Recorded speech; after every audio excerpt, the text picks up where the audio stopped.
আমার এরকম হয়। আমি অনেক সময় বসে পায়ের উপর পা তুলে দিই, আবার নামাই, আবার এক পা চেয়ারের উপর তুলে দিই, মানে দীর্ঘক্ষণ বসে এরকম হয়। It's okay, totally fine, but কথা মনোযোগ দিয়ে শুনতে হবে। কি দিয়ে শুনতে হবে? মনোযোগ দিয়ে শুনতে হবে। বাকি ওঠেন, দৌড়ান, বাদাম খান, দুধ খান, কিছু যায় আসে না। আবার আল্লাহ নবী সাল্লাল্লাহু আলাইহি ওয়াসাল্লাম বলতেছে যে উহাদ্দিসুকুম হাদীসান ফাহফাযুহু। আল্লাহ নবী বলছেন যে আমি তোমাদের একটি কথা বলছি, তোমরা তা মুখস্থ রাখবে। কে বলেছে? কে বলেছে? সাল্লাল্লাহু। কয়টি কথা বলবে? আমরা কি করতে হবে? আবার খাই বলছে, আরে আপনি খান না ভাই, কেউ কেউ খেয়েছে। ওকে, আমি আবার জিজ্ঞেস করি। আল্লাহ নবী সাল্লাল্লাহু আলাইহি ওয়াসাল্লাম বললেন উহাদ্দিসুকুম হাদীসান ফাহফাযুহু। আমি তোমাদের একটি কথা বলছি, তোমরা তা মুখস্থ রাখবে। তাহলে একটি কথা কে বলছে?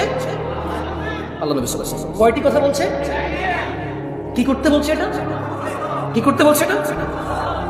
قال, তিনি সাল্লাল্লাহু আলাইহি ওয়াসাল্লাম বললেন ইন্নামাদ দুনিয়া লিআরবাআতি নাফার। ও আমার উম্মতরা, আচ্ছা এইভাবে উনি বলেনি, আমি বলতেছি। ওকে, তিনি এইভাবে সাল্লাল্লাহু আলাইহি ওয়াসাল্লাম বলেন। উনি তো সাহাবাদের বলছেন। কাকে বলছেন? উনি কাকে বলছেন? সাহাবাদের। কিন্তু আমরা ওনার কি উম্মত। আমরা কি? আমরা সাহাবা না, আমরা কি উম্মত। তিনি ওনার সাহাবাদের মাধ্যমে, সাহাবাদের ক্লাসে কিয়ামত পর্যন্ত যত মানুষ এই পৃথিবীতে আসবে সবার জন্য সমান বিধান, সবার জন্য সমান বিধান। তিনি বলছেন যে উহাদ্দিসুকুম হাদীসান ফাহফাযুহু। আমি তোমাদের একটি কথা বলছি, তোমরা তা মুখস্থ রাখবে। قال, তিনি সাল্লাল্লাহু আলাইহি সাল্লাম বললেন ইন্নামাদ দুনিয়া লিআরবাআতি নাফার। নিশ্চয়ই দুনিয়া চার প্রকার মানুষের জন্য। নিশ্চয়ই এই পৃথিবী চার প্রকার মানুষের জন্য। নিশ্চয়ই এই পৃথিবী কয় প্রকার মানুষের জন্য? নিশ্চয়ই এই পৃথিবী চার প্রকার মানুষের জন্য। আবিদিন রাযাকাহুল্লাহু মালান ওয়া ইলমাহ। আল্লাহ তাআলা যে বান্দাকে ধন সম্পদ ও ইলম দান করেছেন হলো এক প্রকার। এই পৃথিবী কয় প্রকার মানুষের জন্য? একজন বান্দা যাকে আল্লাহ ধন সম্পদ ও জ্ঞান দান করেছে, এটা কয় প্রকার? একজন বান্দাকে আল্লাহ কি দিয়েছে? ধন সম্পদ এবং ইলম। একজন বান্দাকে আল্লাহ কি দিয়েছে? ভাই আমি একলা কষ্ট করবো না, বাঙালি হিংসুক, আমি আমার ভিতরে হিংসা আছে। আমি কোনো চিল্লাই চিল্লাই আপনি বয়ে আরাম করে শুনবেন কেন? এত আরাম কি লেগে আমার লগে লোক না, আমি কেছি আপনার বলে। আজকে ওয়াজ বক্তা একজন হবে না, আজকে বক্তা সবাই আমরা ইনশাআল্লাহ। ওকে, সঙ্গে সঙ্গে বলিয়ে দেখবেন মুখস্থ হয়ে যাবে ইনশাআল্লাহ। কেন? আবারও বলছি, যদি হাদিস মুখস্থ না থাকে হুকুম মুখস্থ হয়ে যাবে। কি মুখস্থ হবে? মানে এটা নিষেধ অথবা আদেশটা আপনি বুঝে চলে আসবে, যাতে আপনি আপনার বাচ্চাকে নিষেধ করতে পারেন এটা করিও না, এটা আল্লাহ নবী নিষেধ করছে।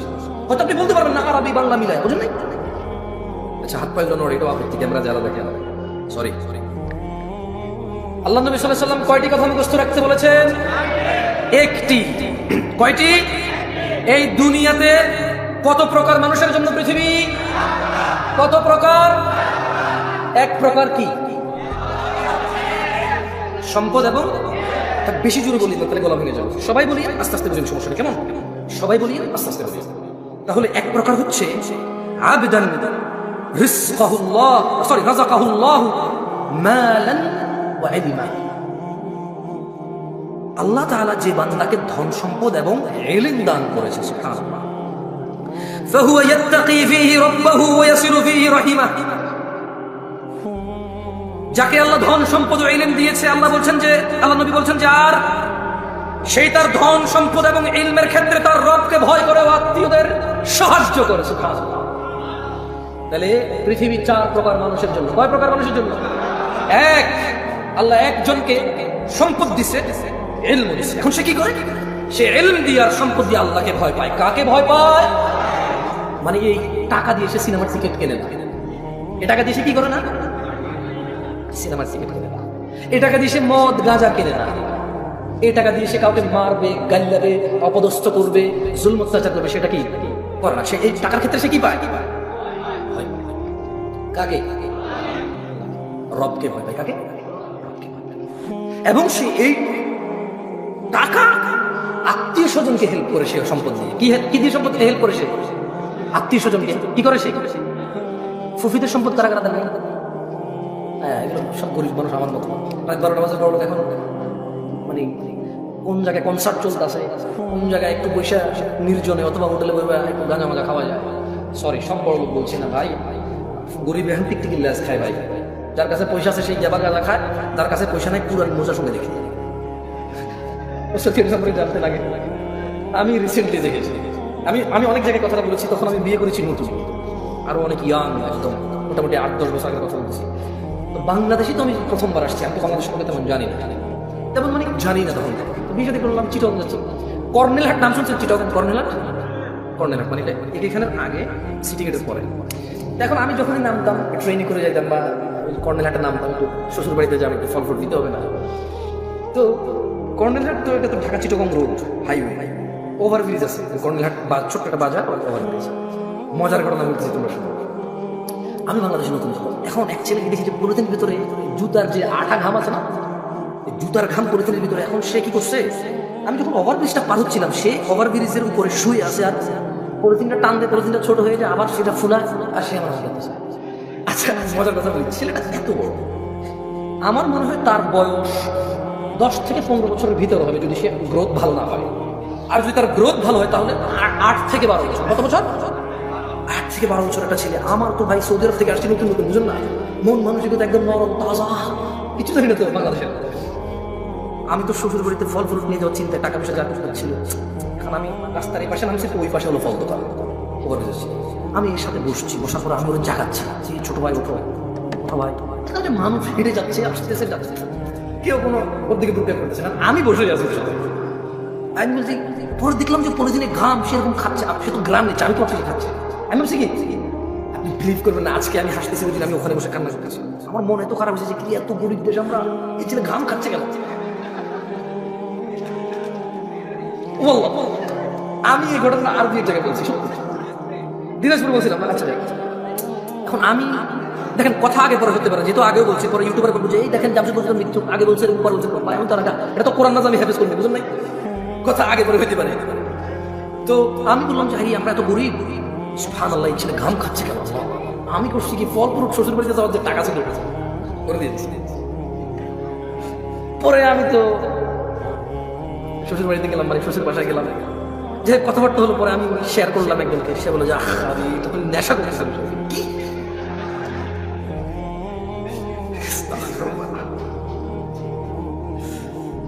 অপরাধ করতে টাকা লাগে না, অপরাধ করতে কি লাগে না, টাকা লাগে না। মানুষ অপরাধ করেই তো টাকার জন্য। যদি অপরাধ করতে টাকা লাগতো তাহলে টাকা থাকার পরে অপরাধ করতে পারতো, কিন্তু সে অপরাধ করেই তো টাকার জন্য।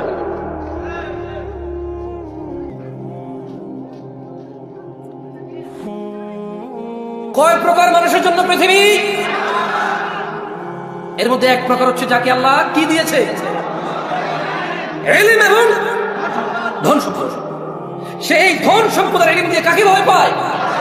আত্মীয় স্বজনকে কি করে সাহায্য করে। এর কয় প্রকার?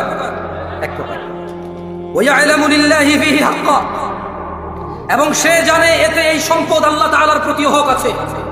ফাহাদা বিআফদালিল মানাজিল, ও পূর্বাচলের মানুষ, ও 40 বছর আগের ফকির মিসকিন, যখন এই পূর্বাচলের সম্পদের কাঠা 2 লাখ টাকা ছিল না, যেই কাঠা এখন 3 কোটি 4 কোটি টাকায় বেচো আর বড় লোকে দেখাও। যখন তোমার এখানে জমির কাঠা, আরে কাঠা কিসের বিঘা বলে কিসের কাঠা? মানে 50 বছর আগে কাঠা দেখাইতে আসছে আমাদের। কে 50 বছর আগে কাঠার জমি বিক্রি করছে, কাঠা জমি কিনছে? কে? কোন এমন ফকির লোক ছিল যে কাঠায় জমি কিনছে? কোন এমন বড় লোক ছিল যে এক কাঠা বিক্রি করবো ভাই, বেশি বিক্রি করবো না, বিঘা বিঘা কিনে কোথায় ছিল? আরে ও পূর্বাচলের ফকির দরিদ্ররা 50 বছর আগে। তোমাদের বাপদাদাদের এত সম্পদ ছিল না, যারা আমরা গ্রামে ছিলাম তাদের যতটুকু ছিল, 400 বিঘা 500 বিঘা গ্রামাঞ্চলের মানুষের ছিল। 200 মন 400 মন ধান হয়তো গ্রামাঞ্চলের ধনী মানুষদের। তোমাদের এখানে কে এমন ধনী যার 100 বছর আগে এরকম 1000 মন ধান হয়েছে? তবে দিনাজপুর যাও, এমন সম্ভ্রান্ত পরিবার বাবা, 60 বছর আগে 70 বছর আগে ওর বাপ দাদারা এক ছিল, 800 মন 1000 মন ধান হতো ওদের নিজেদের। কি ওষুধ নাই? চাপাইতে নাই? রাজশাহী নাই এরকম ধনী? আমি চাঁপাইনবাবগঞ্জে গিয়েছি কিছুদিন আগে, একজনের শুনেছি ওর কত 80 বিঘা জমি এখনো আছে বরেন্দ্র এলাকায়। কোথায়? বরেন্দ্র এলাকায় 80 বিঘা জমি আছে। এই জমির দাম যদি 4 কোটি টাকা না হইতো, যদি এটা ধান আর গমের জন্য হইতো, একবার ভাবো কতটুকু ছিল তোমার। এই 1 কাঠা 2 কাঠা 5 কাঠা জমিতে কতটুকু ধান আর গম পাইতা? এর যে কে দিয়েছে? জেনে রাখো, তিনি সাল্লাল্লাহু আলাইহি সাল্লাম বলছেন, আল্লাহ একজনকে সম্পদ দেয় এবং এলেম দেয়, সে সম্পদ দিয়ে আল্লাহ রিজিক দিয়ে এবং এলেম দিয়ে সে আল্লাহকে ভয় করে, আত্মীয়তার সে কি করে, সাহায্য করে, এবং সে এটাও জানে তার এই সম্পদে আল্লাহর হক আছে। কার? আল্লাহর হক আছে। এবং নবী সাল্লাল্লাহু আলাইহি ওয়াসাল্লাম বললেন, ফাহাদা বিআফদালিল মানাজিল, এই পৃথিবীতে যত সম্পদশালী আছে, এই পৃথিবীতে যত জ্ঞানী গুণী আছে, সবচাইতে উন্নত উচ্চ মর্যাদা আল্লাহর কাছে যে সম্পদশালী এবং জ্ঞানী মানুষ আল্লাহকে ভয় করে, আত্মীয়তার সাহায্য করে, এবং যে জানে এবং মানে যে আমার সম্পদে কার হক আছে? আল্লাহ। আল্লাহ নবী সাল্লাল্লাহু আলাইহি ওয়াসাল্লাম বললেন, এই ব্যক্তি হচ্ছে সর্বোচ্চ মর্যাদাপূর্ণ। তাহলে এখন প্রশ্ন, আলেমদের কি হবে? জামশেদ ভাই, আলেমরা যারা বক্তব্য দেয়, মাহফিল করে, আচ্ছা এখন তো অনেকে বক্তা, যেমন আমি কোনো আলেম না, আমি হচ্ছে বক্তা। আমি কি বক্তা? এটা হচ্ছে বাস্তব, মানে এটা হচ্ছে সমাজের রাশ রিয়েলিটি। কেউ মেনে নিতে চাচ্ছে না আমাকে বক্তা হিসেবে। শেখ, উস্তাজ, যারা হুজুর মানে শেখ বোঝে, তারা হুজুর। লা হাওলা ওয়ালা কুওয়াতা ইল্লা বিল্লাহ। ইখওয়ান, কি হয়েছে আপনাদের? ধ্বংস হয়ে যাবে। আমি জামশেদ মজুমদার, আপনার কোনো প্রবলেম হলে ফটো দেওয়ার ক্ষমতা জ্ঞান রাখি না, আসলে রাখি না। সূক্ষ্ম কোনো জ্ঞান নাই আমার কাছে। আমি আল্লাহর কাছে দোয়া করি, আল্লাহ আমাকে জ্ঞান দান করুক এবং চেষ্টার তৌফিক দান করুন, সর্বোচ্চ সহজ করে দিন আল্লাহ তাআলা আমার জন্য। আমি এটা আল্লাহর কাছে চাই। তবে এখন পর্যন্ত আমি পারবো না আপনাকে কোনো ফটো মাসলা মাসাইল দিয়ে সমাধান করতে। আলেম পারবে। কে পারবে? আল্লাহ আমাদেরকে বোঝার তৌফিক দান করুন। কয় প্রকার মানুষের জন্য পৃথিবী? এর মধ্যে এক প্রকারের কাছে আল্লাহ কি দেয়? সম্পদ এবং জ্ঞান দেয়। সেই সম্পদের জ্ঞান দিয়ে কি করে? এবং কারও কাছে বিশ্বাস করে? কার? এবং এই ব্যক্তিকে রাসূল সাল্লাল্লাহু আলাইহি ওয়াসাল্লাম কি বলেছে? আফদালিল মানাজিল, সর্বোচ্চ কি? এই ব্যক্তি হচ্ছে সর্বোচ্চ মর্যাদাবান, মানে এই ব্যক্তির স্থান হচ্ছে মর্যাদাবান স্থানে। কেমন? এবার আসেন দ্বিতীয়। না, এবার আলেমদের আসতেছে ইনশাআল্লাহ।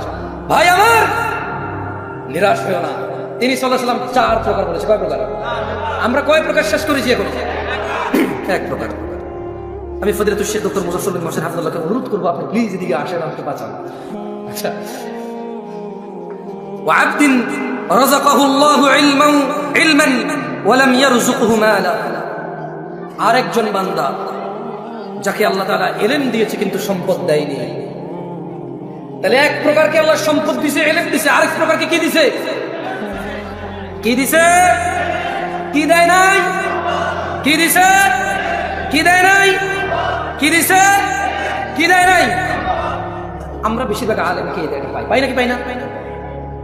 সুবহানাল্লাহ। দেখেন আল্লাহ নবী সাল্লাল্লাহু আলাইহি ওয়াসাল্লাম আমাদের ব্যাপারে কি বলতেছেন, সুবহানাল্লাহ। আপনি অবাক হয়ে যাবেন। আপনি যদি মাদ্রাসার ছাত্র হন, আপনি যদি দ্বীন শিখেন, আপনি যদি ইসলামকে বোঝার চেষ্টা করেন, আপনি জাস্ট অ্যামেজড হয়ে যাবেন। এখানে কি বলতেছেন? তিনি বলেন যে ফাহুয়া সাদিকুন নিয়াহ, আরেক ব্যক্তিকে আল্লাহ ইলম দিয়েছে, সম্পদ দেয়নি, কিন্তু ওই ব্যক্তি সৎ নিয়তের অধিকারী।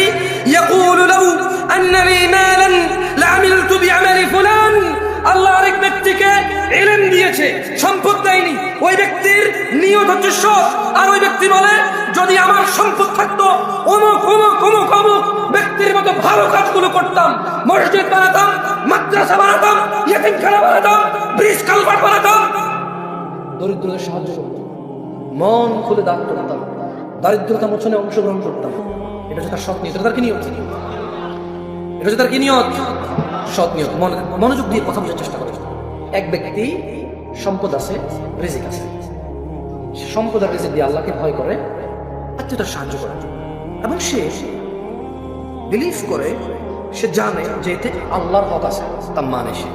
এই হচ্ছে এর মর্যাদা হচ্ছে সর্বোচ্চ। আরেক ব্যক্তি যার ইলম আছে, জ্ঞান আছে, সম্পদ নাই, কিন্তু ও সৎ নিয়তের অধিকারী, এবং সে সংকল্প করে এবং সে বলে যে আমার যদি সম্পদ থাকতো তাহলে যে অমুক, ওই যে অমুক অমুক, এই অমুক কাকে বলছে বলেন তো? যার ধন সম্পদ আর রিজিক আছে, সরি, যার ইলম আর রিজিক আছে, ওই অমুক থেকে ওই যে প্রথম ব্যক্তি যার রিজিক আছে এবং কি আছে,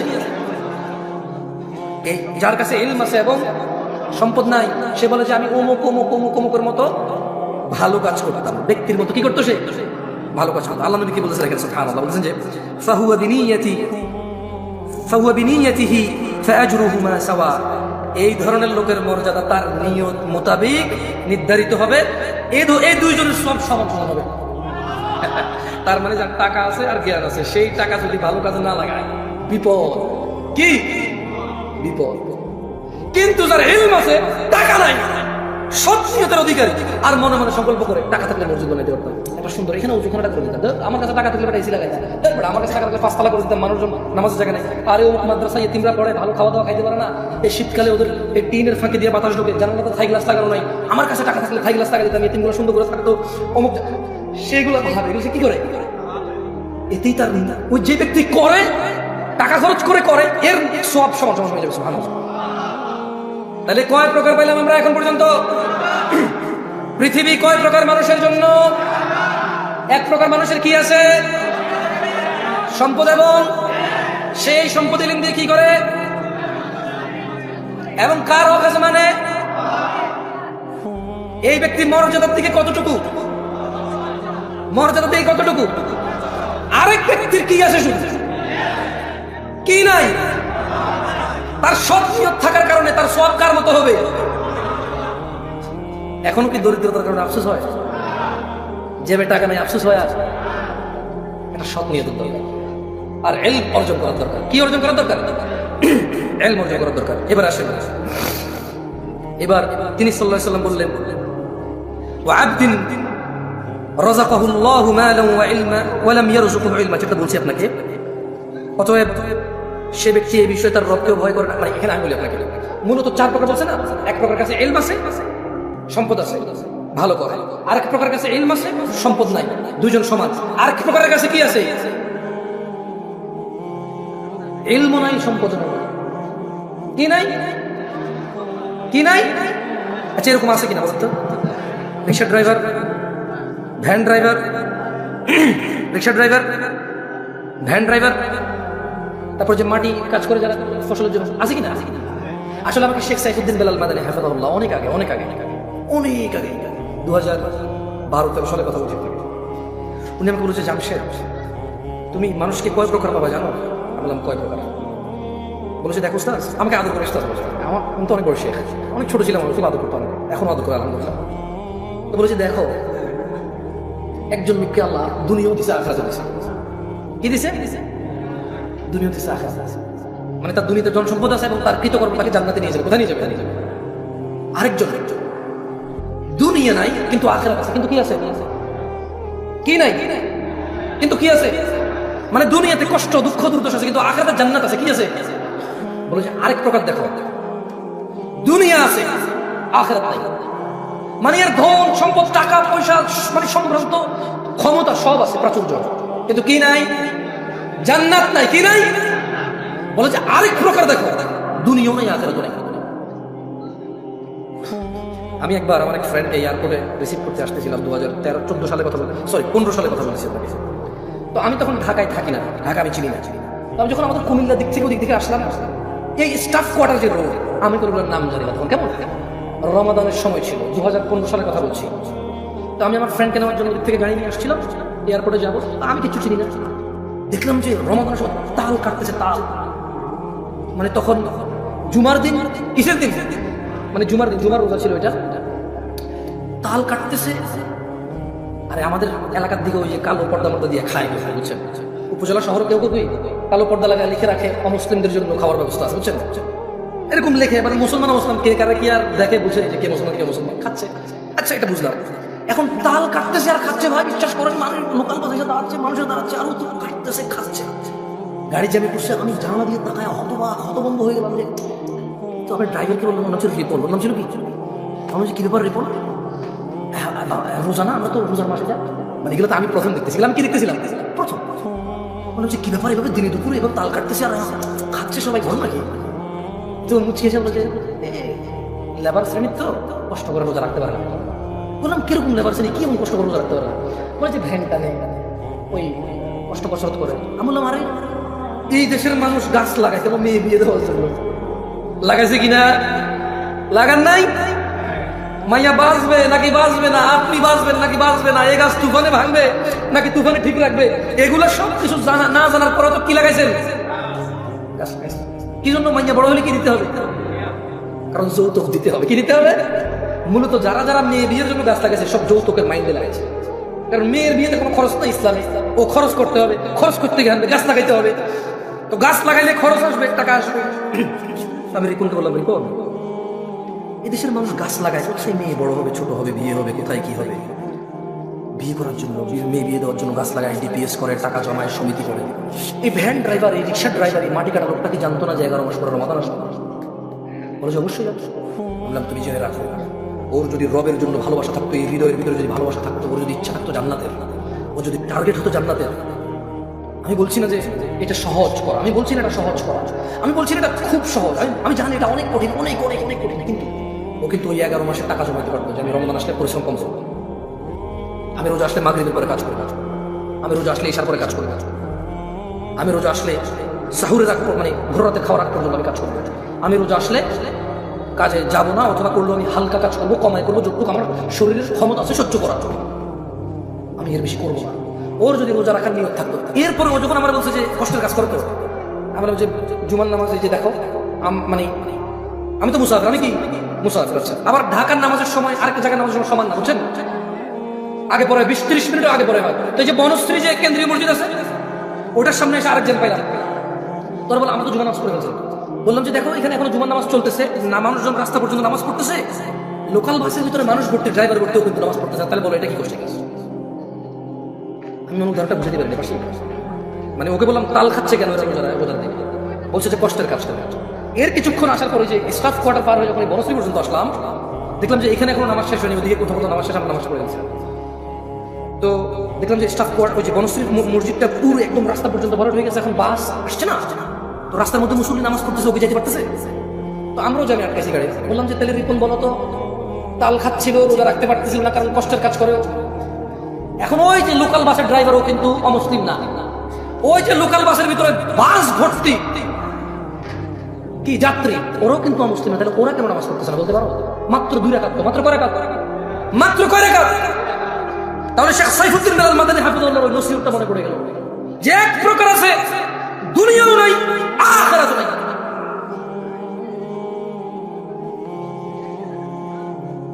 আল্লাহ সুবহানাহু ওয়া তাআলা আমাদেরকে বুঝার তৌফিক দান করুন। আমি আপনাদের একটা হাদিস শিখাই, শিখবেন? শিখবেন? আমি আপনাদের বিরক্ত করতে চাই না। আমি আজকে মানে স্টেজে উঠছি থেকে আমি একটু কনফিউজ, সেখানে আমাকে বলছে একটু লম্বা সময় বলতে হবে, আমি এখন বুঝতেছিলাম আমার যদি 40-50 মিনিট হতো আমি একটা বিষয় চয়েস করতাম, সুন্দর করে বলে চলে যাওয়ার চেষ্টা করতাম। আচ্ছা একটা হাদিস শিখা। আল্লাহ নবী সাল্লাল্লাহু আলাইহি ওয়াসাল্লামের কাছে এক ব্যক্তি এসে বলল যে আরাআইতা ইযা সাল্লাইতা সালাওয়াতুল মাকতুবাত। এক ব্যক্তি এসে আল্লাহ নবীকে বলল যে ইয়া রাসূলুল্লাহ, আপনি কি মনে করেন আমি যদি ফরজ নামাজ সমূহ পড়ি, অসুমতু রমাদান, এবং রমাদান মাসের রোজা রাখি, সে কি করবে? ফরজ নামাজ পড়বে এবং রমাদান মাসে রোজা রাখবে, এবং সে যদি এটা বেশি কিছু না করে, সে বলে যে আদখুলুল জান্নাহ ইয়া রাসূলুল্লাহ, আমি কি জান্নাতে প্রবেশ করবো আল্লাহ রাসূল? তিনি সাল্লাল্লাহু আলাইহি ওয়াসাল্লাম বলেন যে না, হ্যাঁ তুমি জান্নাতে প্রবেশ করবা। সে কি করবে বলেন তো? বলতে পারেন সে কি করবে? বলতে পারেন সে কি করবে? নামাজ পড়বে। আর কি করবে? রোজা রাখবে। আল্লাহ নবী বলছে সে জান্নাতে যাবে। ওই লোক আল্লাহ নবী সাল্লাল্লাহু আলাইহি ওয়াসাল্লামকে বলল যে ওয়াল্লাহি, আল্লাহর কসম, লা আযীদু আলা যালিকা শাইআ, আমি এর বেশি কিছু করব না। জায়গাটা কোরআন তেলাওয়াত করে বুঝতেছি না। আউযু বিল্লাহি মিনাশ শাইতানির রাজীম। আচ্ছা কারা কারা সূরা ফাতিহা পারেন? সূরাতুল ফাতিহা কারা কারা পারেন? আসলেই পারেন? এ ভাই আপনি পড়েন তো, পড়েন। আসেন কেন? উনি আপনি পারেন বলছেন না? পড়েন। হ্যাঁ ওঠেন জোরে। আউযু বিল্লাহি মিনাশ শাইতানির রাজীম, বিসমিল্লাহির রহমানির রহিম, এরপর পড়েন। ওদিকে ফিরে পড়েন, আমি সমস্যা ওদের।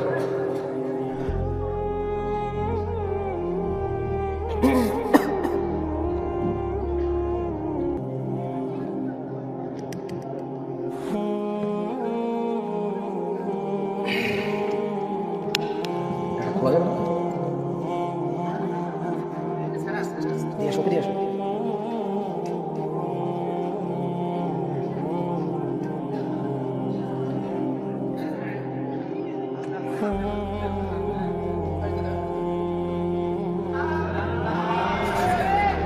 হয়েছে হয়েছে হয়েছে? বসে, আমি শুনি নাই, একজন শুনবো। কারা কারা সূরাতুল ফাতিহার হাত তুলে রাখেন, কোনো কথা নাই।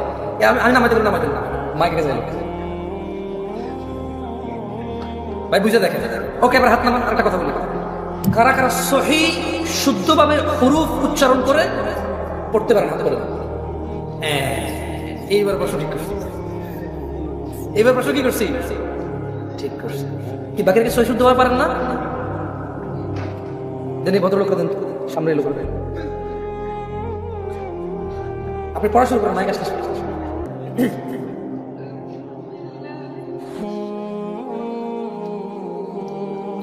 আপনি মাদ্রাসা ছাত্র, বসুন বসুন। উনি আগে থেকে জান, আমি জানি। আমি তো মাদ্রাসার ছাত্র না, মাদ্রাসার ছাত্র না ভাই। আপনি সূরাতুল ফাতিহা পড়েন, ঠিক আছে? আপনি? হ্যাঁ, আপনি পড়বেন না? লজ্জা পেলে ডাক্তার পড়বেন না? না ভাই, জামশেদপুর দাওয়াত দিয়ে না, কখন যে কোন বিপদ আসবে এসে পড়ে। মনে কিছু করেন না, আমি দেখেছি বহু আয়োজক টাকুন নিচে প্যান্ট। আমি এই দেশের মাটিতে দেখেছি বহু আয়োজক দাড়ি শেভ করা। আয়োজন মাহফিলের আয়োজন পুরো জাতির হিদায়াতের, শুধু নিজেকে বাদ দিয়ে। আবার ঠিক ঠিক করবেন, ঠিক বলাইছি না আপনাকে? একবার আপনাকে ঠিক বলাইছি না? আবার ঠিক বলছেন কেন? আমি এই দেশে বহু, আচ্ছা, বর্তমানে মসজিদের সভাপতির যে অবস্থা, ওয়াজের আয়োজনের সেই অবস্থা প্রায় জায়গায়।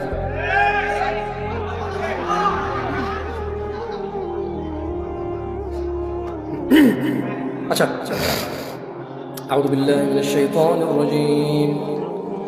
বিসমিল্লাহির রহমানির রহিম।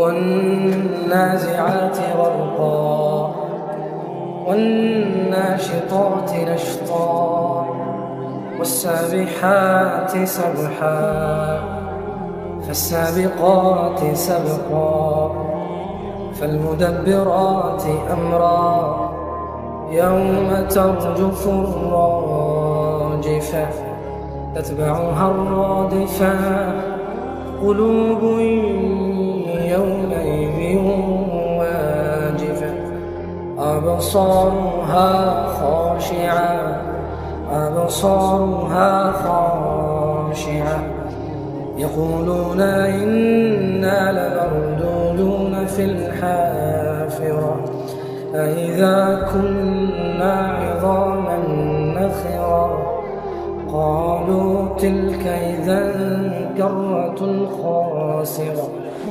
فإنما هي زجرة واحدة فإذا هم بالساهرة هل أتاك حديث موسى إذ ناداه ربه بالوادي المقدس طوى اذهب إلى فرعون اذهب إلى فرعون اذهب إلى فرعون اذهب إلى فرعون إنه طغى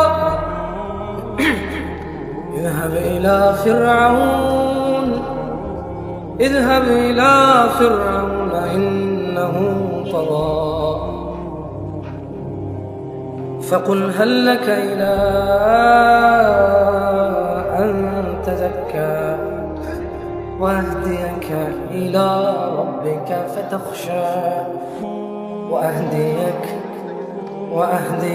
إلى ربك فتخشى فأراه الآية الكبرى فكذب وعصى ثم أدبر يسعى. احفظني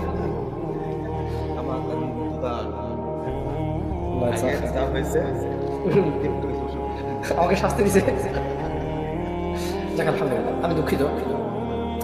আচ্ছা, বলেন তো, মায়ের পেটে বাচ্চার কয়টি বিষয় লিপিবদ্ধ হয়?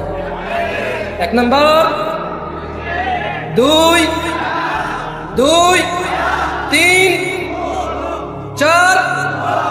ভালো এবং মন্দ মানে নেককার বা বদকার। কেমন? বলেন তো, মানুষ কয় প্রকার? কয় প্রকার? আচ্ছা, এর একটা কথা আছে, আল্লাহ এই দুনিয়া দিবেন কাকে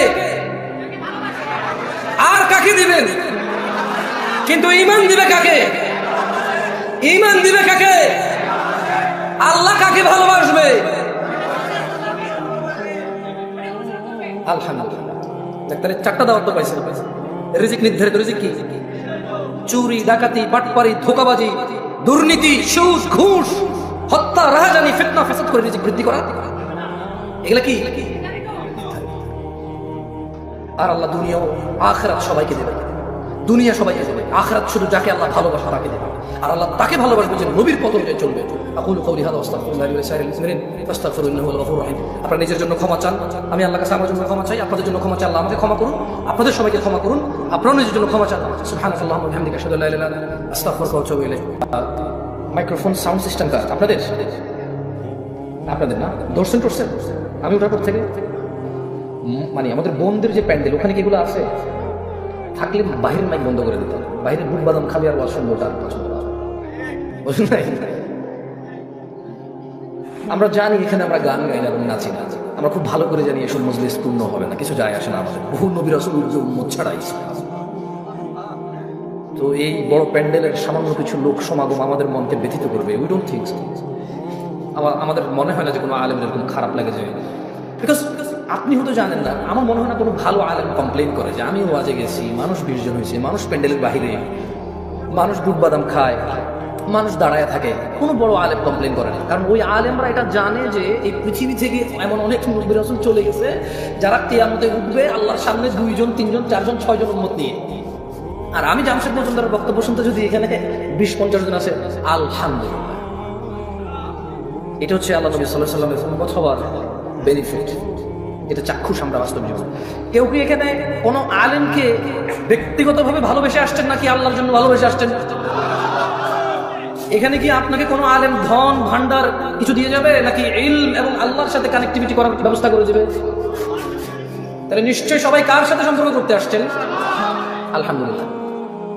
মাইক্রোফোনের সাউন্ড যেদিকে যাচ্ছে, যারা যারা অ্যাভেলেবেল আছেন, আপনি চাইলে এসে বসতে পারেন, অথবা আপনি যেখানে আছেন সেখানেই থাকতে পারেন, কোনো অসুবিধা নেই, মনোযোগ দিয়ে শুনলেই হলো। আপনি শুনতে আসছেন, শুনবেন, এটাই যথেষ্ট। আমি বলতে আসছি, বলবো, এটাই আমার জন্য যথেষ্ট। বাকি আমি যা বলবো তা আমি নিজে করবো, করার সর্বোচ্চ চেষ্টা করবো, এটা আমার জন্য ফরজ। আপনি যা শুনবেন তা মেমোরাইজ করার চেষ্টা করবেন এবং সে অনুযায়ী নিজের জীবনকে পরিবর্তন করার চেষ্টা করবেন, এটা আপনার উপর ফরজ। এর বাহিরে কোনো ল আর নাই, এর বাহিরে আর কোনো কি নাই, ল নাই। একটা কথা বলে রাখি, আজকের পূর্বাচলের আমার ভাই ও বোনদের, আমি এই পৃথিবীতে মানুষের আল্লাহ যত সুন্দর তাকে রূপবতী করেন না কেন, যত সুন্দর আল্লাহ রূপবান করেন না কেন, উচ্চতায় 5 ফিট 7 ইঞ্চি, সুঠাম দেহ, পেট বাহিরে নাই, কি সুন্দর চিকচিকে ফর্সা একটা যুবক অথবা যুবতী, পকেটে যদি টাকা না থাকে সে মনে করে রব তাকে কিছুই দেয় না। সে তার ওই 2 হাত, 2 পা, নাক, চোখ, মুখ, সুন্দর অবয়ব, একটা সমৃদ্ধ পরিবারে জন্মগ্রহণ, একটা সম্মানী সম্ভ্রান্ত পরিবারে জন্মগ্রহণকে সে তুচ্ছ মনে করে, কারণ তার পকেট খালি। বর্তমান যুবক যুবতী, বৃদ্ধ বৃদ্ধা সবাই রিজিক মানি টাকা, রিজিক মানি ডলার, রিজিক মানি রিয়াল, রিজিক মানি সোনা দানা গয়না, দালান কোঠা, জায়গা জমি, গাড়ি বাড়ি, এর বাহিরে কোনো কিছু রিস্ক মনে করে নাকি? মানুষগুলো ভুলে যায় এই পুরো পৃথিবীর বিনিময়ে মানুষ 1 মিনিট বাড়তি বেঁচে থাকার ক্ষমতা রাখে না। এ মানুষগুলো ভুলে যায় একটা 4 ফিট 2 ইঞ্চি উচ্চতার পুরুষ অথবা নারী এ পুরো পৃথিবীর সম্পদ দিয়ে 1 ইঞ্চি উচ্চতা বাড়ানোর ক্ষমতা রাখে না। মানুষ তার যৌবনের রিজিককে অস্বীকার করে সম্পদের সামনে তুচ্ছ করে।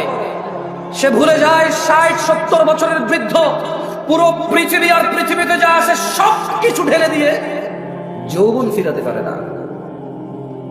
যুবক তার যৌবন নিয়ে সন্তুষ্ট না, বৃদ্ধ তার এই যে 30, 40, 50 পর্যন্ত অন্যায় অপরাধ করেছে, এখন একটু নামাজ, রোজা, হজ, যাকাত, ভালো মন্দ কথাবার্তা, নেক আমাল করে, সে যে 70 বছর বেঁচে আছে, এটা যে তার জন্য বড় নিয়ামত, সেটাকে তুচ্ছ মনে করে।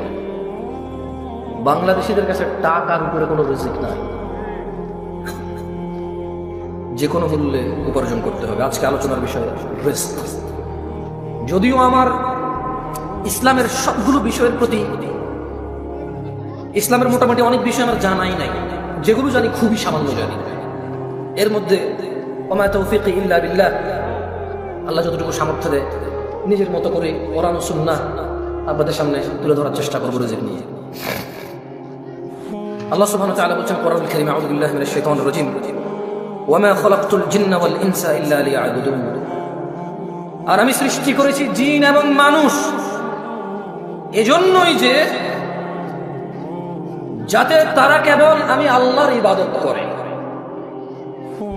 মা উরিদু মিনহুম মির রিজক ওয়া মা উরিদু আন ইউতঈমুন। আমি আল্লাহ এদেরকে সৃষ্টি করেছি শুধু ইবাদত করার জন্য, মানুষ আর জিনকে। মা উরিদু মিনহুম মিন রিজক, আমি আল্লাহর এদের কারো কাছে রিজিক চাই না। ওয়া মা উরিদু আন ইউতঈমুন, আমি এটাও চাই না যে মানুষ আর জিন মিলে কিছু করে আমাকে খাওয়াবে। ওয়া মা খালাকতুল জিন্না ওয়াল ইনসা ইল্লা লিয়াবুদুন, আমি মানুষ আর জিনকে সৃষ্টি করেছি ইবাদতের জন্য, কেউ আমাকে রিজিক দেবে অথবা আমাকে খাওয়াবে। আচ্ছা, একটা কথা বুঝুন, দেখেন আল্লাহ প্রথমে রিজিক বললো, পরে খাওয়া বললো। তার মানে ইসলামে খাওয়া দাওয়াকে রিজিক বলে না, তোআম বলে। কি বলে? আরবিতে খাওয়া দাওয়াকে তোআম বলে। কি বলে? বাট রিজকের অংশ। কিসের অংশ? জামা কাপড়কে লিবাস বলে। কি বলে? রিজকের অংশ, কিন্তু রিজিক বলে না। মানে এটাই শুধু রিজিক। জামা কাপড়, অন্ন, বস্ত্র এরকম করে স্পেসিফিক করে না। লিবাস কিন্তু রিজক, তোআম কিন্তু রিজক, আল মাল কিন্তু রিজক, সুস্থতা রিজক, সম্মান রিজক, ইলম রিজক, বাচ্চা কাচ্চা রিজক। সো আমরা বাংলাদেশিরা কনফিউজড। আমরা দ্বিধাদ্বন্দ্বের মধ্যে ভুগতেছি যে সম্পদ নাই মানে কিচ্ছু নাই, সম্পদ না মানে রিজিক নাই। আল্লাহ বলেন ইন্নাল্লাহা হুয়ার রাজ্জাকু যুল কুওয়াতিল মাতিন, নিশ্চয় তিনিই তো রিজিক দাতা, প্রবল শক্তিধর, পরাক্রমশালী। তাহলে আল্লাহ মানুষ আর জিনকে কেন সৃষ্টি করেছে? আল্লাহ কি মানুষ থেকে মানে তোআম, খাদ্য এবং রিজিক চায়? কি জন্য সৃষ্টি করেছে আল্লাহ? তিনি চায় আমরা কি করি? খাদ্য আর রিজিক তো উনি চায় না। এরপরে ইন্নাল্লাহা রাজ্জাকু যুল কুওয়াতিল মাতিন, নিশ্চয়ই তিনি আল্লাহ, নিশ্চয়ই আল্লাহ তিনি তো রিজিক দাতা এবং প্রবল শক্তিধর, মহাপরাক্রমশালী।